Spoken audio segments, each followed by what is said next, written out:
mwesigwa era nga bulijjo twagala okwebaza bonna abatula ku Media Estate abasubscribinze abakommentinze abasharinze temujjango okwo naffe tugenda batugezaako nnyo kubanga tukola episodes nnyingi nnyo tubadde a bit sometimes nga tulimu a bit busy here and there naye kati so far so good tugenda batubeera so consistent wano ku Media Estate. Ruben nsanyusa okukulaba ssebo.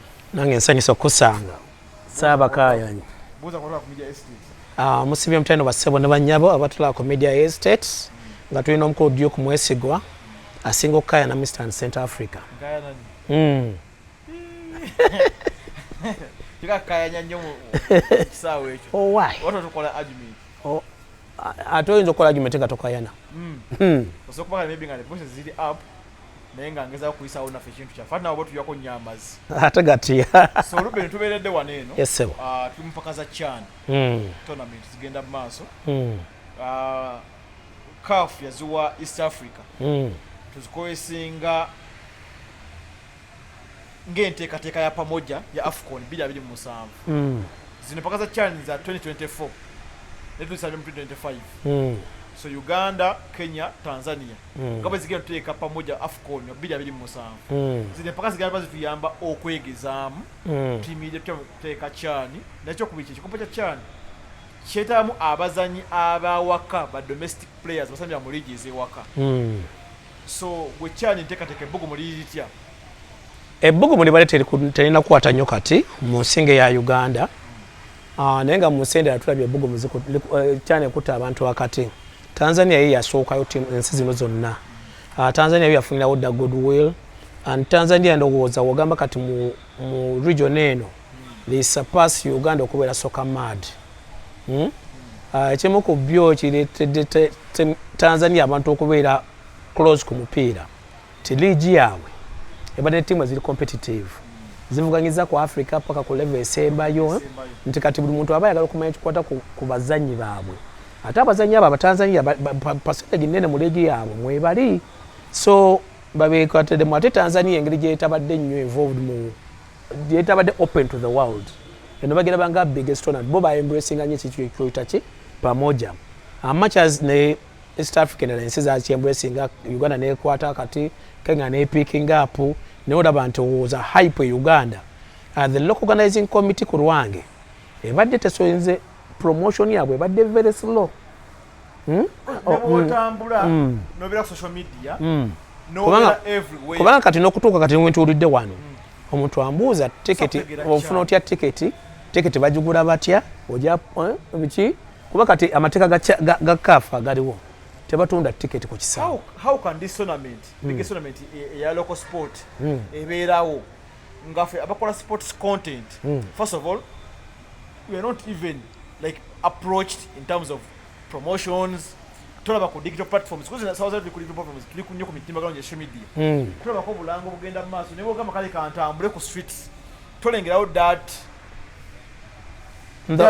activations zigenda mu maaso. Yes nali ndaba omwami ye mwana akola nga PR wa local organizing committee nti I think they didn't hire proper experts mu field eyo abali ku local organizing committee nti abamanyi what to do how to hype up a game akola launch kololo chane unyisa kitage nayo obeze ku TV ne so etugu chane badde ngetugwako thofe wabadde mu field dala ina sako ebimu tubirabye nga bijja bibeerawo nti era ndowooza bo baatagetinga ndowooza bakole nga wabula wiki ngemu batandika okukola hype kati ndani sokola ku billboard zitandise okulabikako naye olowooza nti kyandibadde nti omuntu akimanya mu mutwe gwe nakiconsideringa nagamba ku lunaku weeruti CHAN etandika nja kubawo nti exactly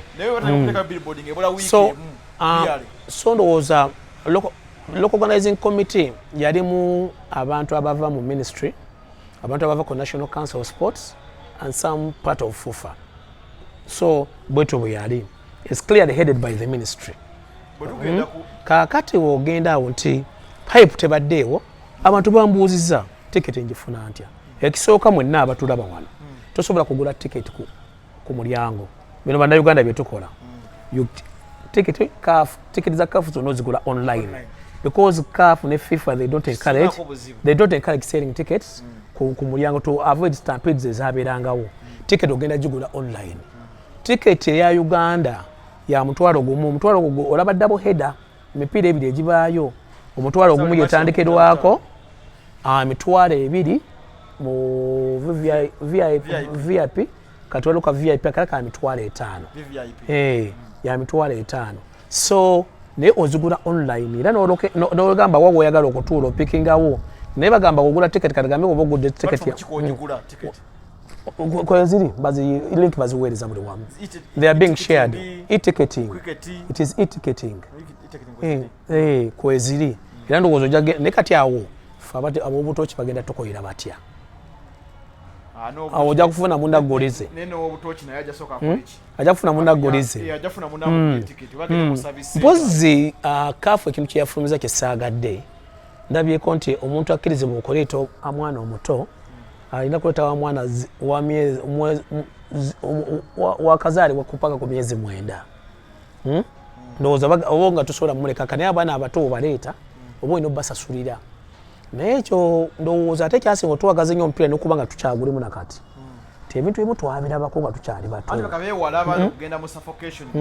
ebintu twabirabako naye daliwo abaana ba myaka 10 biki ebye naye kati oba olina omugulira tiketi nze ekimu ku byanjagaza omupiira nyinza kugenda kugamba ekintu ekimu nalaba Sekafa Uganda gye yahostinga 1982 nendaba Sekatawe bakolera amannya mbaani bonna ng'obalabyeko physically notandika obbafolowinga naye kati first of all tukomewo mu kyani ekyo kati ndowooza omuzadde gwali eyo ajja n'omwana amanyi olina omusasulira ticket kuba naye ekifo kyatuulamu kuba kati ennaku zino nga wogambye baemphasizinga nnyo ku numbers in the stadium omwana omuto naye atuula ku siiti y'emu ng'omuntu omukulu w'atuula. Lwaki oza bannayuganda bonna when it comes to our football tuwagirako kintu eki Uganda Cranes ate tuwagira mu match Uganda Cranes esamba tiimu gwizine mpaka zino ez'amaanyi AFCON qualifier World Cup qualifier never got Uganda Cranes nayo friendly match enamboe tumulaba Uganda nti kati chan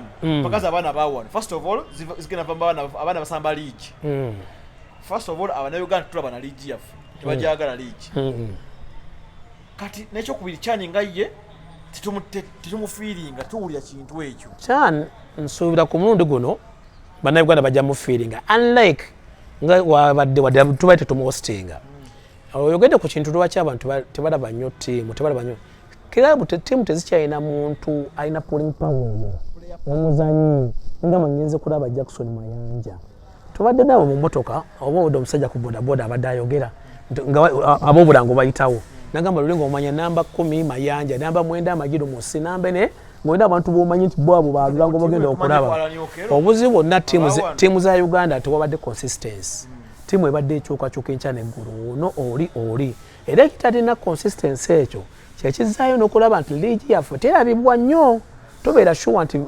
due ku performance gyataddewo leero gyajja okusaawo enkya anti express weba yadominatinze emipiira 3 egiddako ate bakubankube wetu nti tewali consistent performance kati nabana abantu mugenda n'omanyira kibanga bwoba nekinyoziwo kati n'omulabi w'omupiira wagenda mu kisaayi n'omuntu gwamanyi gwayagala okulaba agenda omukyalenyiga agenda omusiga kutwala nti kasajja kali kakola ebintu lwaki ku mulundi guno okugamba nti Uganda egenda kubeera yanjawulo omukko ekisooka their hosts ekyokubiri ku mulundi guno kijja mu ttiimu eno galimu abantu abalina polling power abantu abali babaddeko ne mu kyana eyo si gwe mulundi ogusoosa ogenda mu kyana nga tutwalira mu kyana naye oyogera nti katulina omuntu gw'oyogedde ala n'okero yakamala okuwangula ddabo ala n'okero yakamala okuwangula ddabo ne Vipers has been one of the key players key moments azibadde nazo asabye abantu batudde mu ttaka katwala n'okero ayinza n'okukozesa gundi eno nga inspiration nga tukozesa abantu abo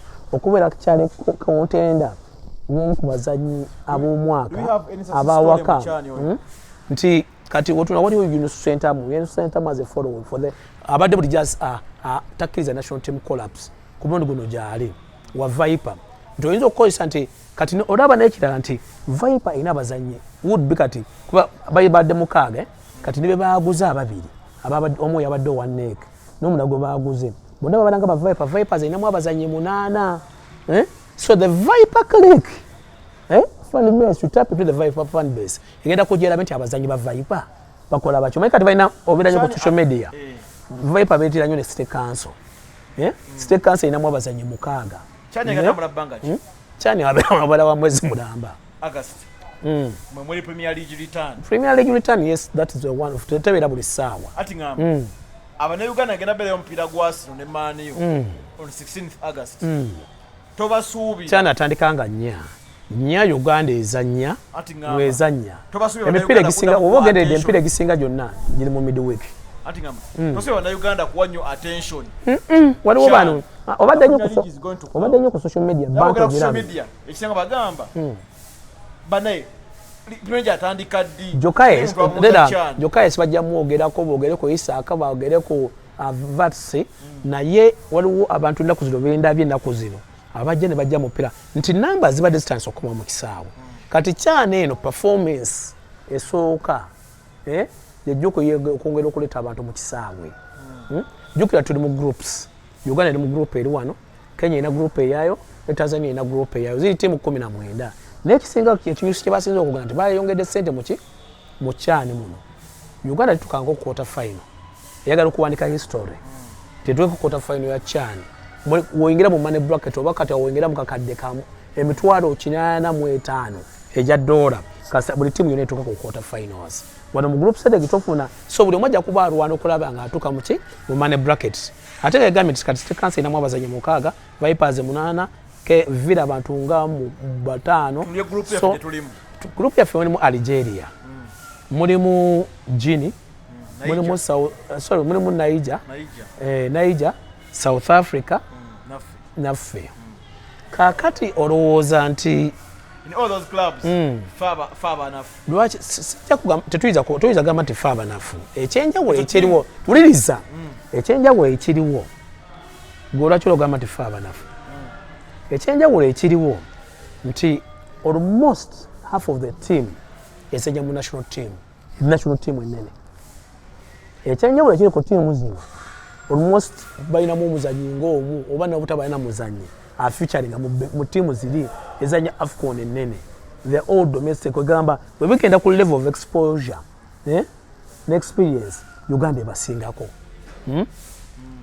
obadde ombuuza success story ya kyani ogigamba otya tetwali tufunye mu success story nga sinaba nagenda mu past success stories eza kyani tumyono Uganda oba etutta oba tetwala nze kulanga ese success nganza obubi emizanyo Uganda efunyemu tufunye ekisaawe ekirungi okiraba enambole tufunye ekisaawe Buhimba ekirungi mu process eya kyani ne AFCON twafunamu ekisaawe ky'ennakivubo matches tekiri mu picture kati saawa zino tufunye training facilities ebakoze Kadiba tufunye tebannaba mulwa tufunye training facility endala Kadiba Makerere University bagenda gikola Kyambogo bagenda gikola nti byonna kyane and then Kadiba is ready for Chan Kyambogo is ready for Chan n'ekisaawe ky'enambula ekyebweru ebyo byonna oba bya pamoja oba ki nze omu ku bantu abadde basinga okozesa ekyo kigenda kuba ready kigenda kuba ready tekigenda kubeeramu ekiyesi kigenda kugwa next year naye is the state of the art stadium kati ogamba nti fe abakaaba infrastructure bulijjo ti mu sports etunaetufanyira ebisaawe byonna biweddewo this time Chan ne AFCON webinaggwa tugenda kuba tulina ebisaawe we tusobola okukola kyokufunamu obadde owooza tufunyemu tutya the players abaafuna exposure ne bagenda twalaba wano edda mu Chan Yunus Sentamu he made a name mu Saugundi yali South Africa Chan yali South Africa that's how we want professional but we have never won yes. even playing it semi-final but it gives players kubanga scouts and agents tebakyagula basanye mu tournament but they follow players in tournaments kati mu tournament ngeno kyovudala omuntu era gwemba ena kaposi kenkoze ngamba ala nokyo this must be one of your years oli waka teri bya home sick teri bichi you are playing well, you the captain of the team, you can use this thing okudemu professional, play it well. Gwezanya bulungi abazanyi bazajja bulungi ogenda okulabanga at least avudde mu ligi ya Uganda agenze mu ligi ya Tanzania. Ligi ya Tanzania zanya sasula bulungi avudde wano South African teams zatwala abantu from CHAN. They might not go to bigger leagues zile za Europe kuba ne mu AFCON si kyangu naye they elevate you to a level and it will showcase Uganda as a country. Ruben Yombo adatukubira torch mu CHAN olwakateka na mu CHAN Uganda etandika nga nnya tugulawo nani tugulawo ne timu ya Algeria era mu kibinja kye kimu n'omupiira ogusooka Uganda ezanya ssaawa 2 se double header wabula kyesinza confirminga bulungi essaawa zino oba train weeri bisolo olusi train etera okutwala abantu naye nga osuubira nti omupiira gwa mutwalo gumu empiira ebiri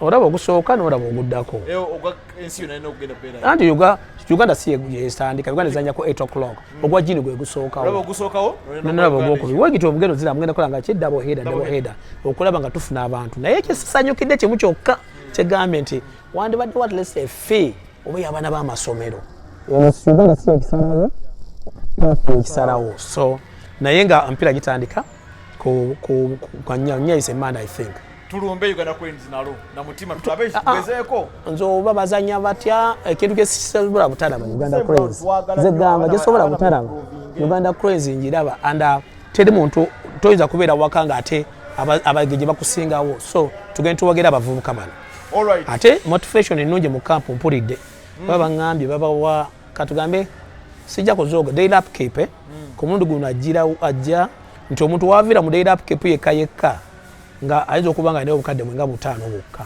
mu daily upkeep te tournament weggwerako nga tonagenda mu bonuses eza wini oba genda ku level kyendala sani like luli nti ate ezo teziriiwo Ruben Luyombo bukedde olunaku olwaleero nga aba Arsenal tukola tuti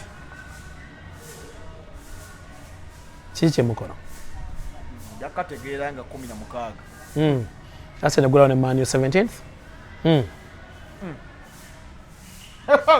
Victor Gyokeres el fenomeno abatwazize ekikopo Victor Gyokeres el fenomeno twagambye Gyokeres n'amala wangulya Arsenal Premier League Champions League nga bwe tusuubira n'amala bigiwangulira is going to be a legend oyogera mu if oyogera kati mu if going to be a legend and again if of course after Gyokeres asaba okulwancha of course Hong Kong basamba tutama no Spurs of course omuntu yena yamba kwa Arsenal okuwangula Premier League masamba giwangula dde 2-3 those are 22 years from now it's quite a long time era olingira mu bitabo by'aba legend Gyokeres yes namutera usitatunga ya Henry kwatwa muwade shot number 14 woje mutaddemu a big shot to wear advantage ayinza okuba nayo that is come to the league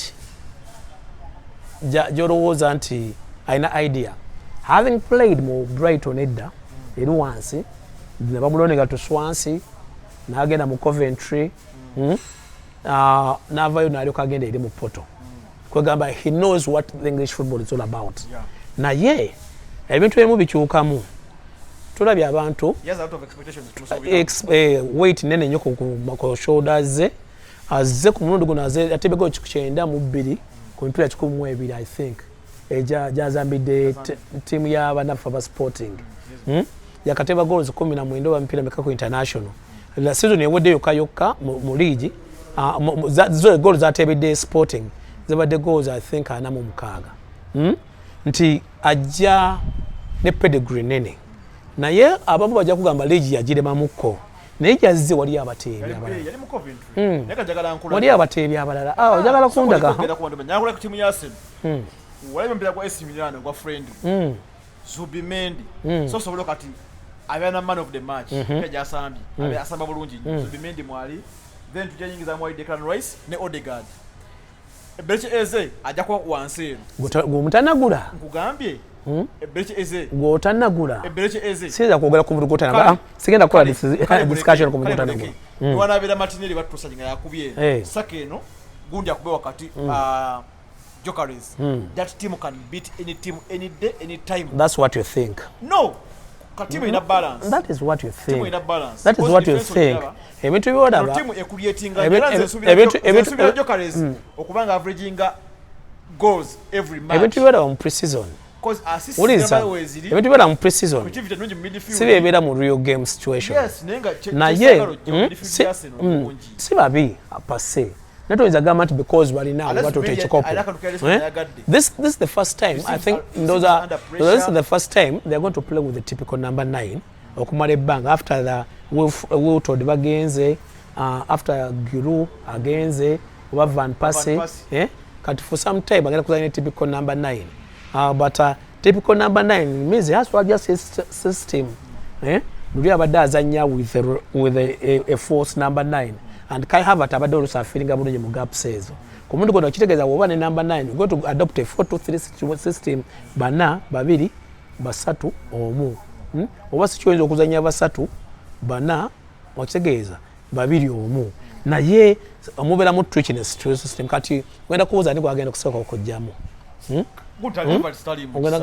ogamba Havertz is a darling yamugula ku malada kati ogamba oka ojje ku Havertz Gyokeres is a starter ku side eno ogenda kusaayani enamba ya wansi eri bweti eriko Trossard eriko Martinelli eriko Madueke eriko Eberechi ezi agenda okukola medical kale soko kireke eno program tugikunze enze muzanyi wa Crystal Palace eriko abazanyi basatu as of now eriko Madueke eriko Martinelli eriko Trossard first of all ne ata yongeddeko depth kati weri Liwa de Martinelli Trossard kati bangeddeko Madueke ada Premier League experience ndoza ngo jeka che number 9 oba box player go twaito kwa aba ne ojukirako sometime ojukirako Doma na 15-year-old muveko nayo golese ojukira time ya Arsene Wenger we got a fox in the box Jefferson from Everton yatebira Arsenal ngolo meka but then we have vira yo mu league it was a fox in the box nkubuuza and because abazungu bagamba don't count your chicks before they hatch so is it bad when we have expectations from him expectations are high yes naye but I want to have a side B of the expectations nti it might take him time to click much as amanye English football ajibaddemu and you can even see his ability he's more of a direct player he's physical but tomanya if mwende kisewa confidence mwenda choyina okusaba nti watandika atandikira okuteeba mwenda wajja namala game ngatano ngatatebye pressure starts mounting in it can't take me 2 games anakuteba mpira tekyogera ompira goal ataba mwenda abo webato abamwenda abo webato abamwenda abo webato kati abamwenda abo webato abantu kye bakola they don't mark even the number 9 they cut off supply emirundi ekisinga kyolabye nti olaba ngenda kuwaka ekisa omusajja kati bukyanga omusajja azze n'akola amanya Haaland mutebi wa mpira naye kankubuuze mutebi wa Haaland Mohamed Salah berabire golden boot omanyi batuteko kye batutte waliwo kye bayita consistency now back to waliwo kye bayita consistency Gyokeres alina okusooka okuproving that he can score 25 goals every season. Salah has done it. Haaland has done it for 2-3 seasons. You're talking of Porto, Gunile, it was just a developing player. He didn't have even the balls. He was no. Katinga wo yogedo mwana we myaka 18. Ne Gunile ba mfuida. Neda toiza gama team made an impact mo Sporting. Cristiano. Not really. He played 1-2 friendly games. No, he didn't play one season. Katoja babu yogere. Gondi avawa. Nunez. It was rattling nets. Gateba everywhere. No. Rabayo. Nunez. I know everything. Nunez scores for Uruguay. Every Uruguayan game is scoring. Nunez is very beneficial. He has the physicality. He has the speed. He's comfortable on the ball. Brilliance again. Netas as a line. Jibitu can be Ghana. So don't have a lot of expectations. Chelsea, abazanyi bano tumigwesa yinizi. Tulabe who has done a better transfer. We are going to pick just one player. Mubuli angu. Omutebi Chelsea elese João Pedro from Brighton. Arsenal elese Gyokeres. Manchester elese Ryan. Pool elese Ugekitike.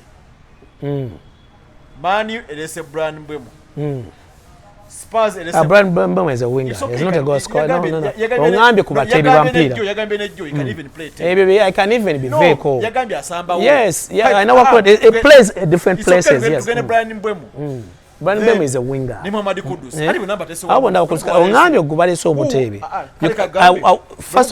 First and foremost ngenda kugamba. Ngenda kugamba yes. Ngenda kugamba. Buli azayiniza abazanyinga bava mu Premier League. Aidako age. Kanze mu kibuzi kibuzi kimu. Sawa complicating ebintu. Ngonda abazanyi bano betulese. Who is a better player on all those players? Bengendo kumenyera amanya. Chelsea elise jao Pedro. Ozemu better player. A better player. Atageno fitting a team where you go laba. This one can fit this system. This player yongo laba nti just katika chibiti kakoleleka ake. Chelsea elise jao Pedro. He fits the team. Jao Pedro was tried and tested Motemia Brighton. Jao Pedro. Who kitike ku Liverpool. Is still actually Ogamba is still a developing player. He never goes for the future. Baguze for the future. He's a developing player. He's a developing player. Gyokeres. Ugamba nti Liverpool yalese vats. Togaba ugekitike tomwongera. Now the biggest signing right now they talk about Liverpool. No, Mugama mu Liverpool is vats, not to get ticket. Not to get ticket. The person who has a better window so far is Arsenal. No, better window in which way? If you have a Zubimendi, nga ofunye Gyokeres, nga ofunye Nogard, wakati, olinga yalese babbe nenga tubategera bategera nga gwe bategera but what football bategera ugekitike nawe kujike omi waka amazu ugekitike no era neke nyine Gyokeres will play. He's a 27-year-old. He has already played somewhere. Ugekitike is under 23 player. Era bagula for the future. They are tapping into that talent. Tenabera because jebujo jamugula million that world market kat which to chiri if your market works to chiri you get ticket is a very big prospect. After closing a gap tugenda mu league kati mpya Mutebi midfield ejjudde defense ejjudde defense ejjudde kakasa defense ejjudde Mosquera bamugattamu Saliba wali, Gabriel wali, Kalafiori wali, Timba wali, Gundi wali, Timba wali, Ben White wali. So let me down to defense. Muina Rice, Muina Zubimendi, Muina Van. So tutandika story ngatoka Arsenal is a complete team. Actually, no more excuses. If Arsenal doesn't win Premier League or Champions League, any of those two titles, it will be a disaster. I'm telling you. Disaster. If Arsenal doesn't win any of those titles, Premier League or Champions League, it will be a disaster. Disaster for Arteta because Bagazisa come supporting the players he wants, and because Arteta akagenda season 5 taina chato wala agenda season ya 5 you want something but it cannot be a disaster because of the signings. Simwe mugo signings abantu abekitale nnyo. We have wonderful players. Nsiba kitalo nnyo. Gyokeres owekitale nnyo mtu na milioni mtu alonkaga munana. Emyaka 7 kankuwayekeza nedda mbitegera nakankumulire Diaz ali 28 with the low scoring rate bamutuze milioni 7.5 ono with a high scoring rate who is 27 year younger bamutuze bamwamugula sente mtwala milioni kaga 8 kuliko omuzanya abera ku market never speculations first of all by agent be market forces nezimu evaluating and abelanga prestige ya oguru if you can buy a Madueke chono kai twamugule sente nyingi if you can buy a Madueke at 50 million pounds yes yes kati nga Gyokeres bamukuze kwa kwali noguno mugase ndemeka Gyokeres singa abadde wa maanyi wagone sente meka Nunes namugwe milioni 7.5 ndozo olaba at 23 you can imagine I'm talking about a 22-year-old nogula yezo mugase ndemeka Diaz namugula milioni 14 aneda namugula milioni 3 Nunez twamugula 75 with add-on zigenda 85 but he was the hottest young player in Europe at that very moment. Which year was that? 3 years seasons ago. No, which year was that? 2020. Jayo olabe. 2020. It's not 2020. 2021. 2021, 22. Yala singa mu Europe. Mubato. Omanyi people they beat off. Yala ku Champions League finals yala asambye eki. We ugendo nedda. Yala asambye eki. Opira kuganya. Mukiriza nti Ruben. Bera Mr. Google your friend. Tunulire United. United. Brian Mbwemo. Kunya. Yeah, they are taking a shape cut. It's taking shape, but it will take some time. They need to improve with the holding midfielders. They need to improve the defensive lines. Okutegera mu center back awo bichi. And they need to have another number. They needed to have another number 9. Agenda ku challenging Hoyland. Omuwa challenge ntichi tali ukati if you leaving players Garnacho has been making wadawa mutwe munene nebisabe abadde ebintu byabakolera. Of course Rashford has not played a lot. And bagenze bagenda. That's what happens in a new team. No, that's what happens in a new team. You have to adjust. Barcelona is not like any other team to jakuja buzi oyingire ogusambira. Tell me any player was flourished on his first day in Barcelona. No Rafinha struggled. Ne Rafinha yomka tugobazanyirako. Rafinha yomgo where he plays wangu. Dijongo chimwenda obo Dijongo oli alinya. Yali alinya ngamba Dijongo kana ka Frankie Dijongo. Kana kafika Frankie Dijongo. Ka Bugaba. Dijongo ya Bugaba. Dijongo ginzo gamba ya Bugaba, but not so many players come and fit into a team. Kwa abade chicho abazanya chanjawulo, they've been abade mu manu where they play very direct football. And they play to his strength. Wakukwata bakuswitchinga mu level inadusa abantu. Ne Aston Villa likewise they play very direct game. Barcelona basokada bakona muno bache drop back bacho kitageera you run behind the lines ebintu webito. So it will take him to adjust. Kati olaba nti team ya Manchester United is taking shape. Mbwemo had 20 goals. Kunya had around 15-17 goals. They are now used to the Premier League bajimanyi bulungi nnyo. Katoloza nti he needs to improve a few things. Naye abagamba agenda be Manchester United fans will endure pain. And at the end of the day, aja kubitereza but he will not adopt his three at the back. So simitaja you adopting he will going at akola buys ezize to fit into those players. So next season yeno tolowooza nti aja kubeera nnyo okuvuganya okunene nnyo. Kigenda omuyambako kiri ekintu ekyo tell them in a European game. Just one game at a time. Hey, tell them in a European tournament. So he will be playing a game every weekend, one game. Tell kufuna phenomenal like transfers. Fabrizio Romano, David Ornstein, Michael Bridge, Ben Jacobs. Who do you think are abanyona amawulire gogamba nti ono wakoona ku kino? Mu this window David Ornstein afose wakabinyo. Since the Fabrizio, yeah. Fabrizio I know bwa account here we go. Here we go, yes, the year we go yazikola emirundi mingi. Yakwa here we go yazubimendi last season to Liverpool ya tukirira. Emirundi emeka. Ne David Ornstein mujada kwa waliwo omuntu ba Eka Davis something like that over stars like an Indian name. Katate ne afuse kukichalo ku transfer. Ayogera ddala tikujoba atudde bagenda kola kiti encha bagenda kola ebide. Olukwange ekintu kitukirira. So is there any to transfer na byonna bibanga ne byangu? Big fan of Fabrizio Romano. Yes, yeah. He came and made a name 2-3 seasons ago. Ne David Ornstein this time abadde spot on ku buli kyayogedde. Ornstein again yamukubye ku deal ya Gyokeres. Ne yagundi yamukuba. Eya Ekitike ne yambwemo. Fabrizio yakubye yambwemo. But he ran it over and over and over. Naye Ornstein Fabrizio asigala tuwa what's happening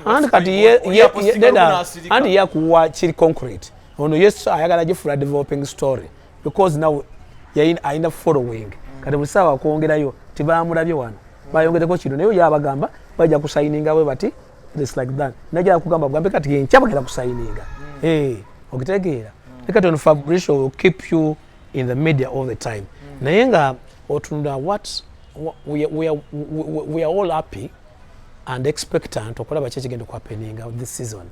If you're looking at the signings teams ezikoze otuna Chelsea yetimu abantu gye banyooma abamu bagamba nti balina group y'abayimbi but they went to the World Championship ne bakola bulungi. They signed 2 good strikers, Delap ne n'oli mu Brazil. They are 2 good number 9s. The few signs ze bakola, they've been a little bit solid. Where they will struggle maybe era mu defensive lines zaabwe. You find them struggling, but defender baabwe si ugamba nti they really have top notch defenders. Maybe in a goalkeeping. Liverpool is satisfying each and everything, but it's sour. And there's a rumor ya Isaac until ugata Isaac no gata nani wonna. Ekitike is not going to be a normal starter. Yeah, because he's a developing player. No kalaba na Cardinal Lanky to work on his strength. To go big on Isaac. Newo tunulira signings ze bakoze zonna. Vats dona atenga badde bakyali b'amaanyi. I hope they are still in that program. Manchester City. Yakola business yayo silently. Yayongeddeko goalkeeper kakati. They are concentrating on rebuilding a team. They are no longer scare factor. They are going to be a scare team. If you watched how they played, I believe Chelsea is going to be more scare factor than Man City. Manchester City will be more scare factor than Chelsea. If you watched how they played in the World Championship or the Baba Jacko, within a small time, I want to be fitting in. Ngabatandise okujeringa kati given time ngabadde outside limelight osoubira nti Manchester City is going to be a threat nti big four ku mulundi guno tebadde nga yakulwanira until the last day. Big four this time will be tussled out within 7 teams. Newcastle yo bambi ati transfers zigirese bubi nnyo bwe bajjamu Isaac bajja kuba bagijjamu epesa nnyo because rumor has it ne billboard bazijjeko ku maduuka gaabwe gonna okubaddeko Isaac takyalana ku training bagamba mulwadde ya he wants to change biche. His head was confused. They wanted to report into Liverpool did tapping singa abagenze mu Liverpool, but the same thing they are doing to Visa yaganye ku training ne Brentford because Newcastle ayagala kubiza Newcastle byeyogera. So what you are choosing of someone kola kino ne team jenjala okulaba how it's going to perform. Brentford enakolanga wekoze season ewedde. Brentford is losing so many players. Sunderland, the new Sunderland, Zaka, you have to say, but but you have to sign big to compete with the Premier League teams. Except the finances they have, teams in the ones they don't have the same finances, so you have to have good players. It is a team because they don't have big finances to work with. Nebabanga tebaswa kusigninga bazanyi ba quality. How do you see Tottenham? Thomas Frank yakafuna just kudus deal ya good ya collapse ya Morgan Gibbs White. Olima inakis boss wa Nottingham Forest deal ya jinyame green e Ghana. How do you see them? Bagenda baba ni Champions League, bagenda ban league. Last time by finishing 17th, they bagenda Champions League. No, is true they will perform better than they performed last season in Premier League. Much as they have this destruction of Champions League in Champions now, but they have a coach. God wasn't league Ajimanyi. And coach akoze emirimu emirungi. Abadde mu Brentford. About the way they've been playing. Quality-wise, they're not good. The quality of players okuba improving because kakati owezibo team wezibira nazo omaze 17th. Ne coach gwolina has to be a big team coach to improve. Kati sawa zino Liverpool etabula buli kimu. Liverpool because they've won. And now abali bata trusting a slot, never time so trusting. Nti kati Liverpool signed a 17-year-old boy. Abademo Salford. The striker got there. Arsenal was giving more money and everything. Arsenal came in late again. I want to play for Liverpool. Team kugamba kati enda yerika masanyalaze. Muchiyogere nako zino. Esika buli muzanyi na everybody wants to be part of it. Much as olabakati ne what they did nga Jota afudde. Today Tottenham gambe genda anti nkuzaayo kandi badde nkuwale wali waidde nga gundi afudde olaba nti kirina forces k'abantu kati Tottenham tena kintu kisika abantu essaawa zino era Champions League agenda kuza mu kaleka nti erina okusooka okuprovinga abantu because Tottenham has always been like that.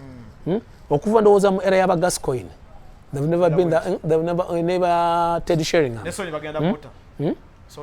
they've never been that great. Kati Sony has been a pulling power business wise. South Asia yonna. Nti olowooza nti kati odokusooka convincing abantu boleeta to buy into your project, to be part of your project, but they might not be big name players. Ruben Luyombo one of Media Estate. Ruben, you have 3 players. Start 1, bench 1, sell 1. DJ Drogba, Wayne Rooney, Sergio Aguero. Start 1 player, bench 1 player, sell 1. DJ Drogba, Sergio Aguero, Wayne Rooney. I'll start Sergio Aguero, bench Rooney, sell Drogba. You start Sergio Aguero, bench Wayne Rooney, sell Drogba. Sell Drogba. Okay? Kale, Ruben, atuvudde waawe. Saagala kuwa ndowooza yange. Jiwe. Saagala kuwa ndowooza yange mu kino ekintu. Ruben tugerako tumaliriza ne n'akalowoozo kano. Olowooza Premier League yona agenda okutandika. So far, on paper, because tomorrow just like 2 weeks to go. Premier League. Our predictions are Premier League. Jaga top 4 prediction. So far, maybe I segenda chekuwa kati.